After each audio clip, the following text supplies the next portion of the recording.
আমি একজন প্রবাসী নারী। 5 বছর পরে আমি বাংলাদেশে আসছি শুধুমাত্র একজন ভালো মনের মানুষ খোঁজার জন্য। কারণ অনেক দিন যাবত তো প্রবাসী ছিলাম, আর কত প্রবাসে থাকবো, তাই বাংলাদেশে আসছি বিয়ে করার জন্য। ভালো যদি মনের মানুষ থেকে থাকেন তাহলে অবশ্যই যোগাযোগ করার চেষ্টা করবেন। হ্যাঁ, তাই ভেবেন না যে টাকা পয়সা নাই, এই সেই নাই, গরিব মনে হয়। আরে না রে ভাই, প্রবাসে কি এমনি এমনি বসেছিলাম?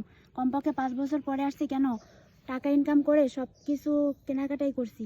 যেমন ধরেন আমার জমি জমার ধন দৌলত আল্লাহ দিলে সব কিছু দিছে, কিন্তু ভালো একজন মনের মানুষ দেয় নাই। তো কোনো সহৃদয়বান ব্যক্তি যদি আমাকে বিয়ে করতে চান, কিংবা ধরেন যে না একটু টাইম পাস করব, কিংবা আমি আপনার সাথে কিছুদিন হলেও কথা বলতে চাই বা 1 সেকেন্ড হলেও কথা বলতে চাই, তাহলে এই সম্পূর্ণ ভিডিওটা না টেনে সুন্দর মতো করে ভালোভাবে ভিডিওটা পুরোটা দেখে লাস্টে শেয়ার অপশনে গিয়ে একবার নয়, 2বারও নয়, কমপক্ষে 3বার ক্লিক করার পরে আমার ইমো নাম্বার পেয়ে যাবেন। কি ভাবছেন এত সহজেই কি এই সুন্দরী মেয়ের কি ইমো নাম্বার দেওয়া যায়? বলেন তো আপনারা।